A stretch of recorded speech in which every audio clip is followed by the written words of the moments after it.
Chinese President Xi Jinping visited the Xinjiang Uygur Autonomous Region last week, sending Western media into a flurry and highlighting how embarrassingly little they really understand about the region.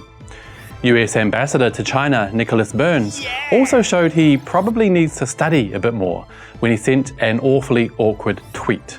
But did we expect anything else? Let's get reporting. Hello, 大家好，欢迎回到外媒看中国，我是安博然。Hey you guys, welcome back to Reports on China. I'm Andy. Despite being called the Xinjiang Uygur Autonomous Region, owing to the fact that it's the homeland of China's Uyghur people, Xinjiang is also home to many other ethnic groups. But that fact is clearly something Western media are not aware of. Chinese President Xi Jinping visited the region last Tuesday to Friday for a tour of Urumqi, Shihezi and Turpan, where he met with officials and locals alike at universities, residential communities, villages, museums and more. There are so many terrible Western media reports, so I'm going to choose one of the funniest this time and keep this video short. DW News claimed that President Xi made some Uyghurs dance for him, while actually referring to the region's Kyrgyz people who also met with the president on the tour. In case you didn't know, dancing Uyghurs is a racist trope some in the West like to use to dehumanize the Uyghur people and imply that they're being forced to dance, despite music and dancing actually being quite a huge part of their culture. DW posted this now deleted story in English with the headline, Xi Jinping asked Uyghurs to dance for him, despite the picture actually being of a group of people from the Kyrgyz minority and not a single Uyghur. The group was showcasing to President Xi a part of the epic Manas, an intangible cultural heritage performance at the Museum of Xinjiang.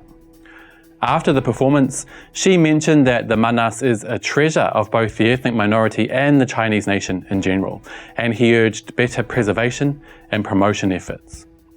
Now, we already suspected Western media didn't actually know much about the Uyghur people, despite talking about them all the time like some jealous, obsessed ex, and now we know for sure. DW received a ton of criticism for the English version of their story, which they appear to have deleted, but the Chinese version is still online, and it clearly states, 习近平让维吾尔人为他跳舞. Xi Jinping makes Uyghurs dance for him. They claim the source of their story is another German outlet, but misinformation is misinformation, and passing the buck doesn't give DW the right to spread fake news to their much larger audience. How about doing a bit of journalism, DW? Harmony and stability were key aspects of Xi's visit, where he urged unity in the raising of people's livelihoods. Xi said, on our journey in the new era, we will endeavour to build Xinjiang into a beautiful place that is united, harmonious and prosperous, with an advanced culture and happy life for all, and a sound ecological environment.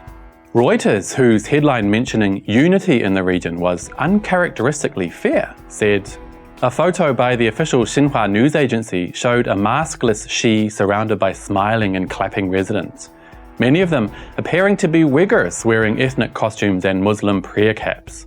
Again, showing an image of the Kyrgyz minority. Now, for a country so focused on racism, US media certainly makes a lot of what they themselves would call racist assumptions about China's ethnic minorities. Why? Because to Western media, the Uyghur people are just political pawns and nothing more. And it's the same for Western government officials. America's ambassador in China, Nicholas Burns, also showed how little he really knows about Xinjiang and the Uyghur people recently when he sent a tweet that had him roasted. The tweet, which clearly wasn't checked by his minions beforehand, misspelled both Xinjiang and Uyghurs.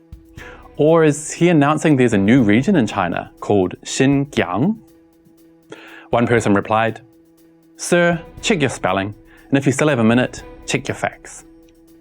Another wrote, I take it being able to spell was not mentioned at the interview for your job. Arnold Bertrand was a bit more serious. So deeply concerned about those Uyghurs in Xinjiang that they couldn't even bother looking up how to spell their name or the province they live in. Shows how seriously they've researched the topic before making these immensely grave accusations. Well said.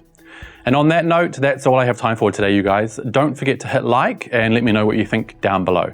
As always, I will see you all next time. Bye-bye.